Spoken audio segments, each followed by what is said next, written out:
Welcome to Inspiring Voices, the podcast of the Sing Up Foundation. We believe in harnessing the power of singing to improve mental health and well-being for children and young people. I'm Celi Barbaria. And I'm Baz Chapman. We're talking with guests from different areas of practice, research and strategy to make connections and to understand more deeply the unique role of singing, songwriting, voice exploration and creative music making in transforming children and young people's mental health and well-being. We want to understand better how we can inspire young voices, and especially how children and young people who have particular challenges in their lives which can affect their mental health can be supported through singing and music making. Inspiring Voices, a podcast from the Sing Up Foundation. Please remember to subscribe and leave us a review on Apple or Spotify. It really will help us to get the word out. Thanks for listening, and now on with the show. Celi and I are chatting with Dave Camlin. So Dave, could you just tell us a bit about yourself? Hi, I'm Dave Camlin. I'm a musician. I live in Cumbria, which is a very remote part of England. I'm also a professor of music education at the Royal College of Music and Trinity, Laban, Conservatoire in London. And I'm a community musician and a passionate believer in the humanising power of music. That's brilliant. And Dave's a long-time friend of Sing Up. In fact, going back to when Sing Up was probably only a glimmer in people's eyes of a thing that might happen. Yeah, I remember when Sing Up was an idea. Yeah. Yes, it was. It was a group of organisations who thought, well, what could we achieve here if we work together? And of course, at the time you were at Sage Gateshead, I think, weren't you? Yeah, absolutely. No, I remember all those early conversations. It was really exciting time in history because so much had happened. Yeah. Youth music action zones had kind of had taken root and were kind of spreading music everywhere. And then the idea, the realization that actually what you really needed to do if you wanted to have a big impact on music education in the UK was to get young children singing, and it was it was dying out. It was it was at risk. So yeah, and it was really exciting times to be part of that, as it was developing from ideas into the fantastic reality that it is now.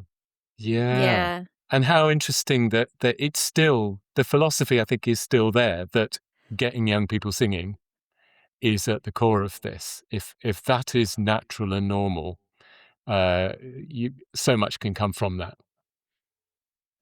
And you know what? As you're talking about it, it reminds me of something that I know this might be going off on a tangent, but there's something really important about the values at the time. It felt like there was a lot that had been achieved with the youth music action zones, and that people learned a lot about collaboration at that time, because suddenly there was a lot of money for delivering activity, and everybody was having to work with each other. So everybody had to learn how to kind of get along with each other and how to collaborate. And I think out of that came this sense of, actually, no, it's these values, it's this sense of shared values that actually will drive the work, and that creates a ground, an ethical ground for how we do this work. And I think that's one of the things that I think has been consistent when all my dealings with Sing Up. It's still with that sense that there's a common set of values here that have survived like a golden thread through all of the political changes that have gone on over the last 20 years. But that's what lies at the heart of it, and that's part of what gives singing its vitality, I think. Yeah. So what of those values do you think sort of still ring true in terms of your work? So looking at young people as part of our population in the present day. I mean, in my writing, in my research, I talk about three particular values, which I name as love, reciprocity, and democratic equality, which I think are kind of materialized through music making in general, but through group singing in particular. Love, because of the way that we need to tune into each other, not just tuning in, listening and at an audio level, but also tuning in at an interpersonal neurobiological level. We know that aspects of human neurobiology become synchronized with other people when we sing together, creates this sense of feeling felt. When we sing, you know, we have to express something of ourselves. We have these internal experiences, but we know that they're being witnessed, they're being shared by other people. So there's a sense of intimacy that arises out of group singing. You have to be vulnerable. You have to reveal something of yourself through your voice. You know, your voice is quite an exposing material. So you have to be willing to reveal something of yourself and have that be accepted by the people that you're singing with or witnessing the singing. So I think in a sense, there's you know, love is part of the values that come out of it. People come away from a group singing experience with a sense of deep connection with the other people that they've been singing with a lot of the time, and a sense of intimate knowing. You know, we know people in ways that goes beyond language. You know, because when you've sung with someone, you've had to tune into them. So there's a way in which we kind of know each other at quite a deep level. Yeah. Reciprocity is all about giving. You know, we can't be silent to sing. We have to express something of ourselves, but we also have to listen to all of the other voices that are going on.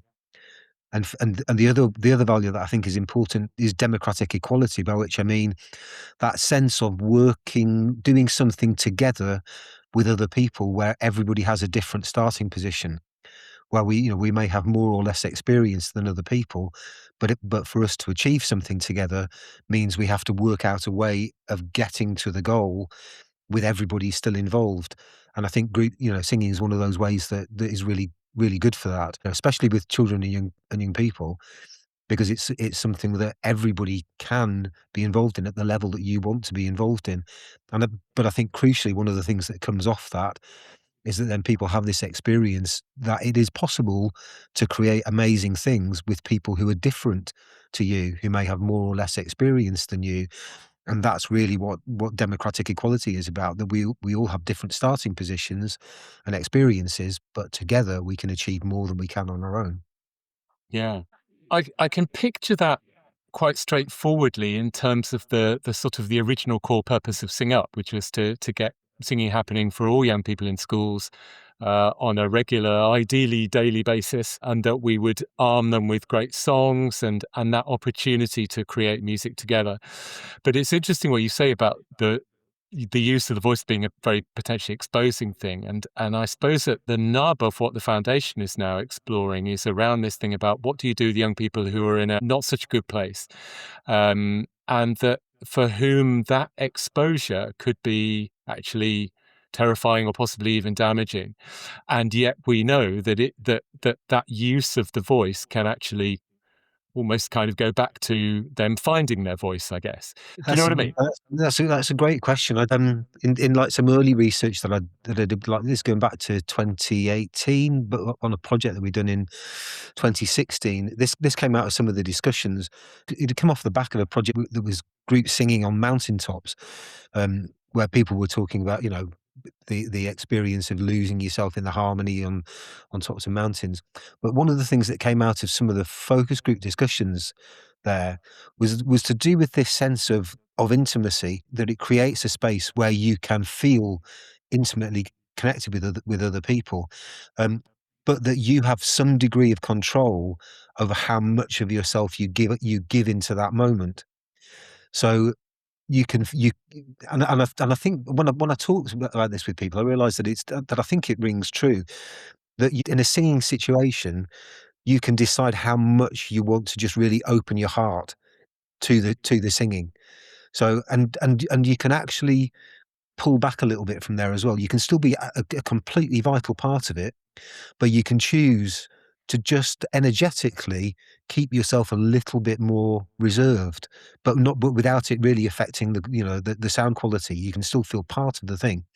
So I think for people with the experience of trauma, this is one of the threads that came out of talking with people who worked in therapeutic situations. Their kind of perspective was that if you've experienced trauma, it's actually really difficult to build intimacy with people at a psychological level, because you don't necessarily know how much you can trust other people. So you might always be a little bit, held off from intimate connections.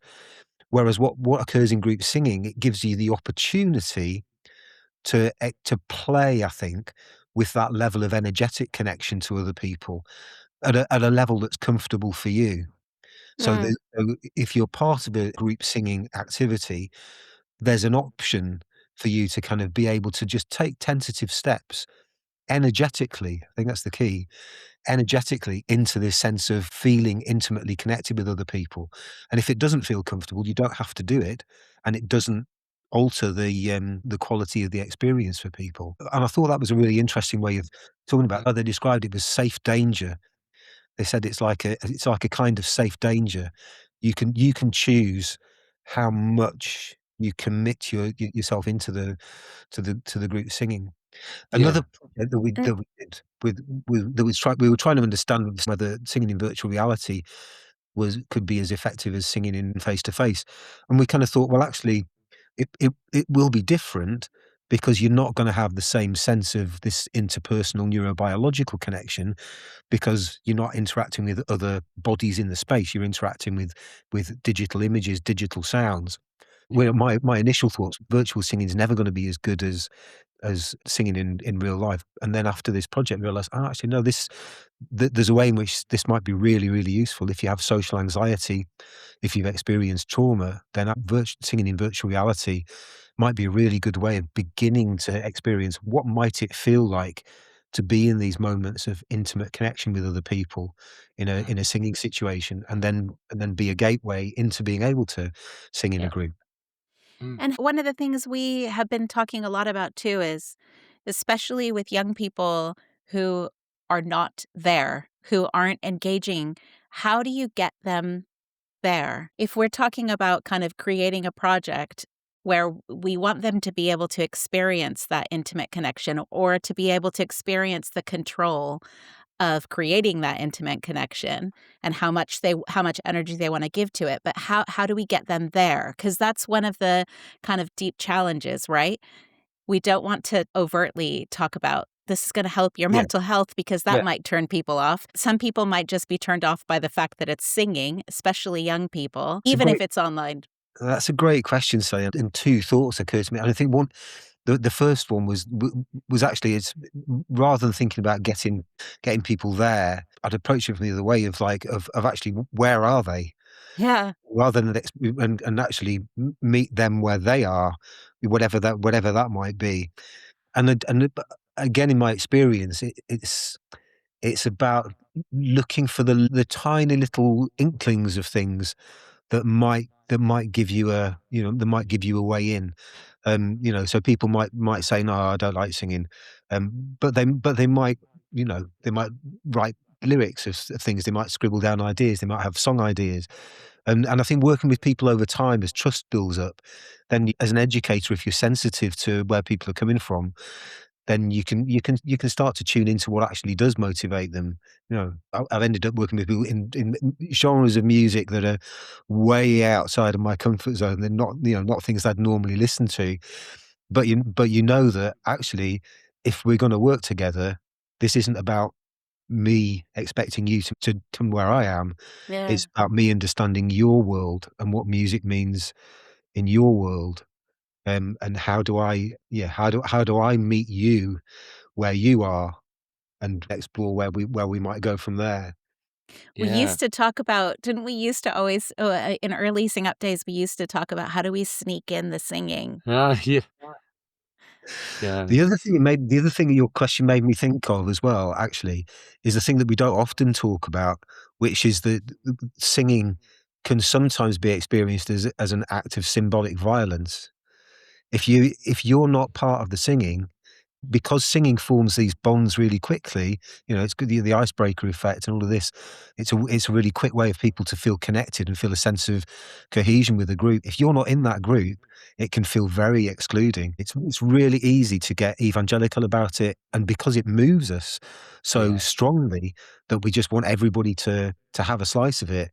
And actually, sometimes that energy can be a little bit intimidating. Can Yeah. be very Yeah. Yeah. intimidating.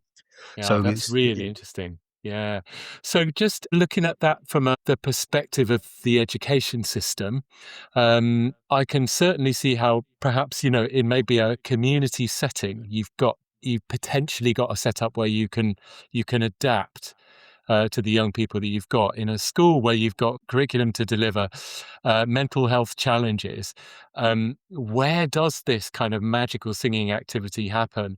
Is it something that's, the preserve of those who are selected or who choose to do it? Is it something that is to do with a group that you join or don't join? Is it stuff where people are extracted from the class to go and, do this thing? Yeah. Is it a mental health intervention? Or is it an educational intervention? Is it a musical one? How do we make sense of all of that? I'm thinking about that a lot at the minute. I'm going into school on Friday to deliver a workshop with like young people that I've not met, and it's just a one-off workshop. All I know is they haven't had a music teacher in the school for a couple of years.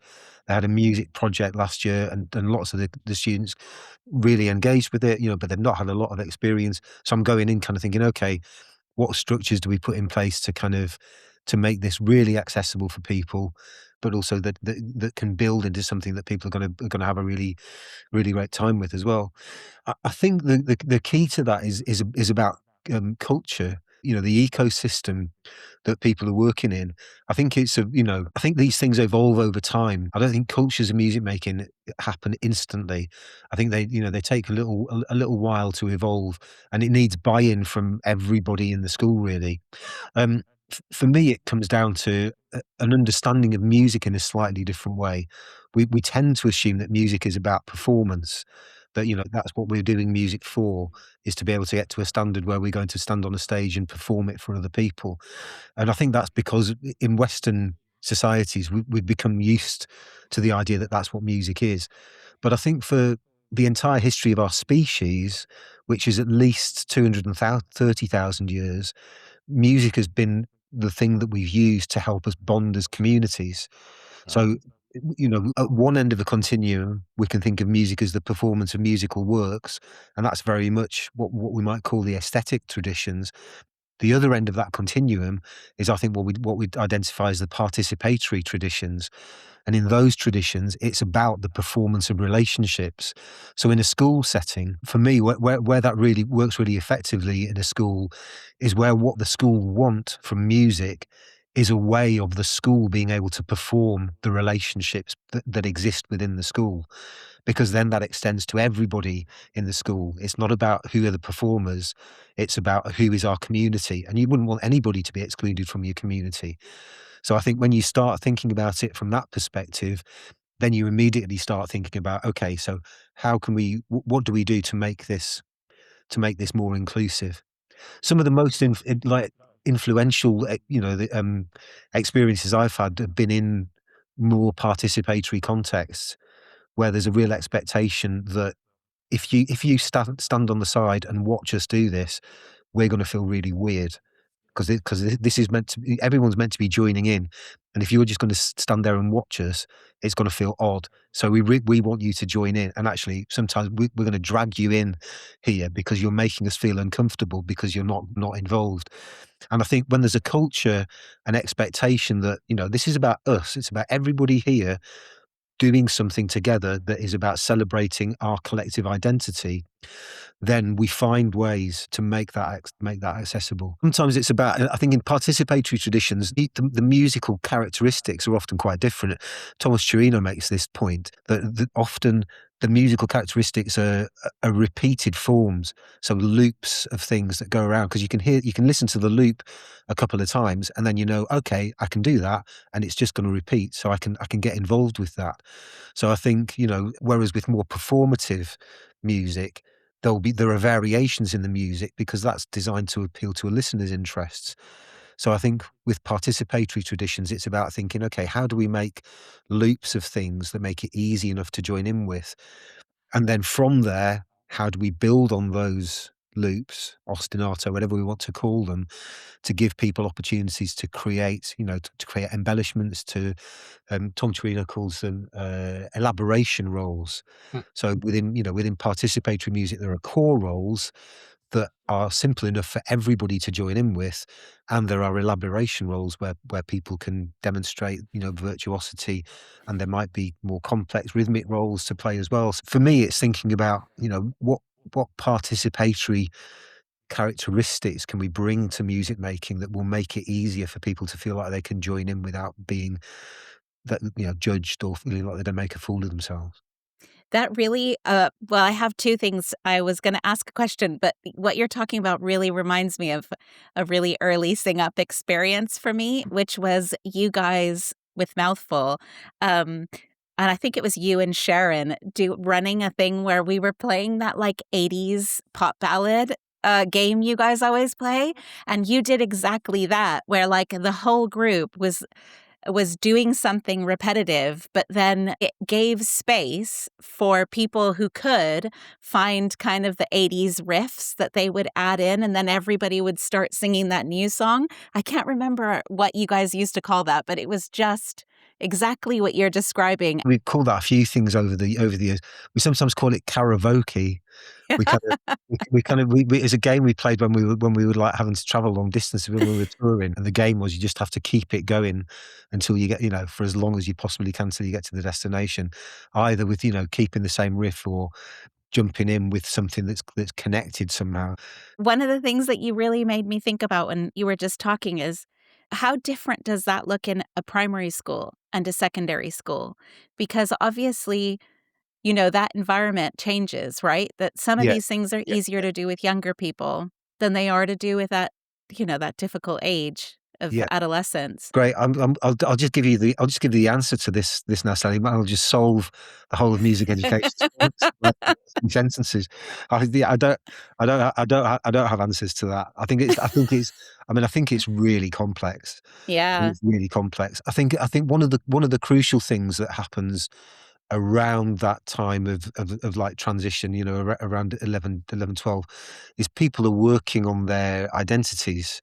They've kind of, they've got there's a great theory called cycles of development, which is about, you kind of the developmental goals for humans is to kind of basically work out who you are. And we kind of learn that from a fairly early age. We develop a script for what we think our life is going to look like. And actually what we then do is we become better at refining the script so that we become better able to fulfill that role. And I think one of the things that happens around adolescence is that we look for things that help us feel competent about who we are and what we do, and we're aware that we are in a world with lots of other people all trying to do the same thing. Everybody's trying to become themselves, to develop a unique identity that means they, which basically means they exist. That's what we're working out. How do I come to exist? How do I come to appear in my community as someone with unique qualities that isn't just a face in the crowd? And we look for things that give us strokes or give us a sense of what are the parts of our character, the parts of our personality that other people think are distinctive. And I think one of the challenges with music is that it actually requires a lot of work to get to a level where people are going, "Wow, that was great." Mm. Where you're getting those positive strokes. It can, Yeah. it can take quite a lot of dedication to get to that level. Whereas some things might get you more positive strokes more quickly. There's a great chapter. I can't remember the author's name, in the Handbook of Musical Identities about music in adolescence, where she uses this case study of Peter, who's a really talented musician who she's hoping is going to be part of the school djembe group because he's brilliant, percussionist. But he decides not to, and she wonders whether, I can't remember the exact words, but maybe there are just too many opportunities for to feel incompetent in music. And I think that Oh. there might be other competing things. If you've got somebody telling you, you're great at football, you're great, or whatever it might be, and you're not getting the same that same kind of positive feedback from music, even though you put in a lot of effort in, it can Mm. be really easy to think, actually, maybe this isn't who I am. Mm. Also, one's own feedback, and I know I'm guilty of this, of feeling like I'm not as good as I feel I should be, and being kind of like my own worst critic. And that's me in a relatively stable sort of frame of mind. If you're a young person who's struggling with all kinds of things, particularly linked to your identity, yeah, you Yeah. can end up winding yourself up, can't you think? Yeah. We've got something new to share with you. We've been talking about what singing does for identity, for connection, and for how young people feel about themselves. And that's exactly what our new publication explores. Being seen, being heard, feeling connected shares what we're learning about singing for children and young people's mental health and well-being. We've been talking to practitioners, researchers and young people, and this brings it all together. What we know and what we think comes next. It's a think piece, it's an invitation, and we'd love you to be part of the conversation. We'll be launching on the 13th of May, so make sure you're subscribed at singupfoundation.org and you'll be the first to hear about it. There's an element of this work that is about kind of thriving and general well-being and picking up on those things that we know that singing can do, particularly when groups of singers come together. Then there's the fact that we are in a mental health crisis for our young people, as we're told a lot is the case. And we do get it in our feedback that there, more than ever before, there seem to be issues with young people's anxiety and behaviours and that kind of thing. Suddenly that potentially places singing in a place which is not just about general well-being, but it's actually a reactive intervention which can be used in a borderline therapeutic way. And it's really interesting because, of course, there is this thing called music therapy, and you have to train very hard to do it, and you can't practice it unless you're qualified. But there feels like there is this kind of potentially very exciting crossover area where we can do things like, yes, it may be something as overt as a young person writing a song that reveals something about them that they're wanting to tackle or find a vehicle to process. Or it could just be simply releasing yourself into that community of singing. Is it okay that we're occupying a place which feels a bit more like the deficit model, actually trying to deal with society's ills using a sticking plaster of singing? What do you think about that? For me, this is where singing for me gets quite political, because I think the questions we need to ask ourselves ultimately are, well, what lies behind this great rise in mental health challenges, and we can point to all kinds of very specific things, but the general pattern, I think, of malaise within society is something that's emerged over the last, I think probably a few hundred years, as inequality rises across society and across the world. That gives rise to ill health. The way that we live. The way that capitalism determines how we live actually makes us ill. The societies that we live in aren't really healthy places to be. We're out of kilter with ourselves. We're out of kilter with our relationship with the natural world. There are lots of ways in which this particular period of human history is a really disconnected world, and it's in the context of a huge surge in human population, and all of that acceleration of human population and the degradation of the natural environment and inequality. All of these things, I think, are connected. There's a political element to this of thinking, well, actually, this can be sticking plaster. But the thing that gives me hope is that also, if we also believe that what we're doing is we're animating particular values that are antithetical to the ideologies of capitalism, of domination, of exploitation, where we're really bringing into the world love, reciprocity, democratic equality. Those are the values that will actually make the world a more sustainable and a more equitable place to live. So I think it's a challenge for music education. What music is for now is to help us understand how we can live better with each other, because music's always done that for us. Music's been with us throughout our entire history as a species, and we've always, it's always been the thing that we've used to help ground us, to help us connect and feel okay about ourselves in the world. At a local level, people realizing that they can make the world another way. Just say a little bit about civic imagination, because it feels like that links directly into that. So civic imagination is a disavowal of politics. It's essentially saying politicians and politics aren't going to provide the solutions that we need to find our way out of the parlous state that we find ourselves in. The way that we make the world a better place is by taking action and doing what we can to change the world within our reach.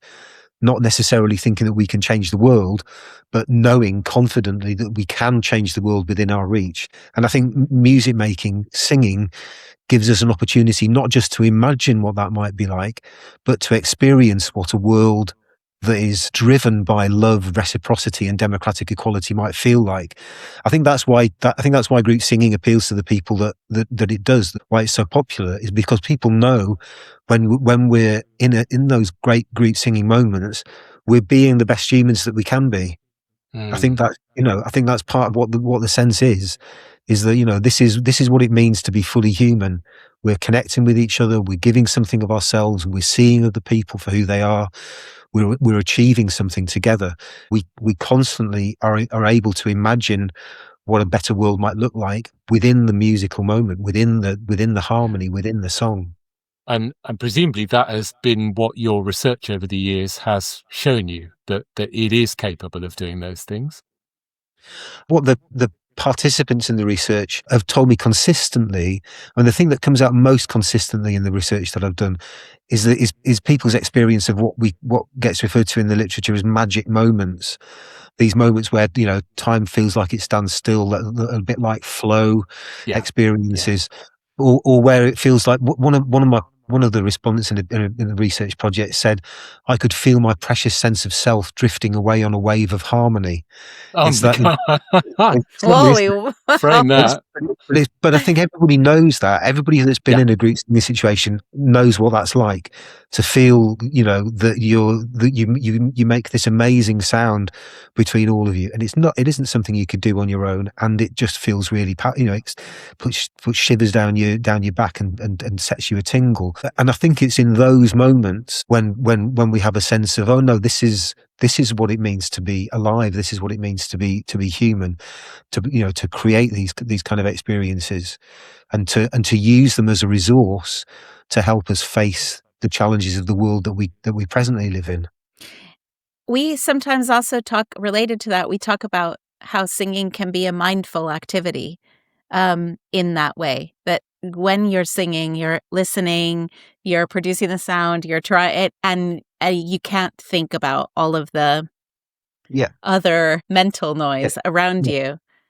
Yeah, no, I think that's right. The reality, I suppose, is a society and models of, certainly of education, that we have to work with. We have to kind of, we can kick against the system to a degree, but equally, if we want some of this work to hit.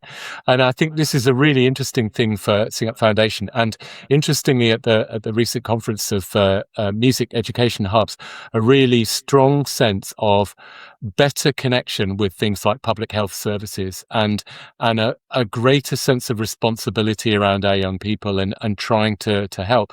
And we know that singing has got this ability to reach the people who are in the worst possible places, right through to the people who are kind of doing better. But to say, well, okay, we can maybe be at the front line of things that are helping to sort out young people because we know this power of singing. How do we position that when the chances are we're going to have to demonstrate things that are to do with impact and outcomes that might not feel like they're going to fit with what we sort of believe at heart and what we know from practice?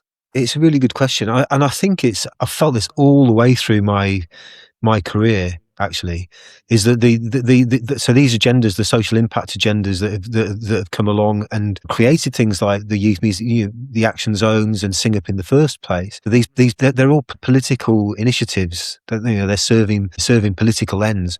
So when we engage with them, we're doing two things at the same time, and I think the curriculum falls into the same category. It's serving a particular political end. So whether we're serving a curriculum or whether we're serving a policy agenda, that's one level at which the work is operating. But the work, I think, operates at a different level underneath all of that. and runs much deeper.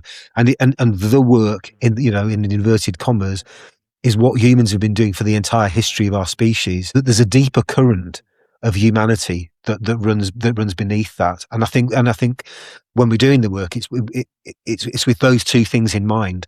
There will always be something, a commodification of the work to meet some end or another. And I think we just have to kind of accept that that's going to be the case.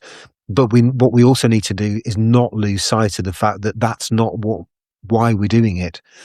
Why we're doing it is because why I do it is because of a fundamental belief that this is about helping people to actualize themselves as human beings. And this is going to be, this is super controversial to ask, given that we are who we are. But what makes singing and music different from other forms of creativity? There's dance people might be saying dance can do this, or art, painting, but what makes music and singing different? Dance is an interesting one because in some cultures there's no separation between music and dance at all. They're all part of the same art. Yeah. And what makes those kind of performing arts different is that they involve the same kinds of reciprocal tuning into each other. So I think dance is a really close cousin of music. It's maybe only in Western cultures where we've separated the two out, really.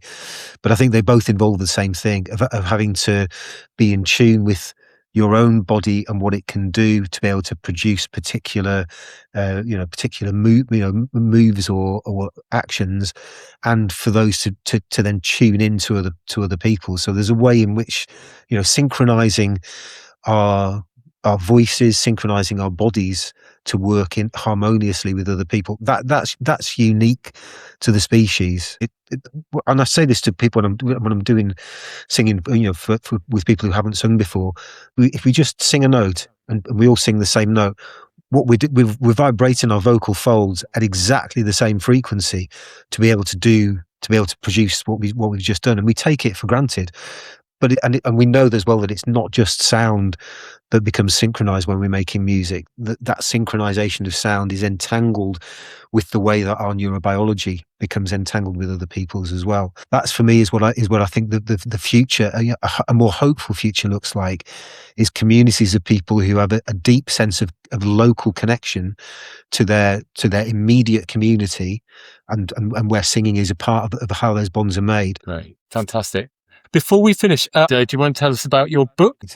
So, Music Making and Civic Imagination is a book that came out of probably about 10 years worth of my really thinking hard about my practice and why I do what I do. And I call it a holistic philosophy. It's an attempt to draw a number of threads together around music as a way of understanding how we might think of music as a resource for building a more sustainable future. Dave Camlin, thank you so much for joining us. It's been brilliant. Thank you, Dave. It's always fascinating to talk to you. Well, no, thank you for all your brilliant questions. This is great. We hope you enjoyed this episode of Inspiring Voices. Please remember to subscribe and leave us a review on Apple or Spotify. Please also consider donating to support the work of the Sing Up Foundation. Subscribe on Apple, Spotify, Amazon Music, YouTube, or your favorite podcast platform.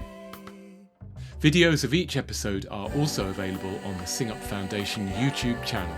For more about us, to access our library of resources, or to donate to support our work, please visit singupfoundation.org.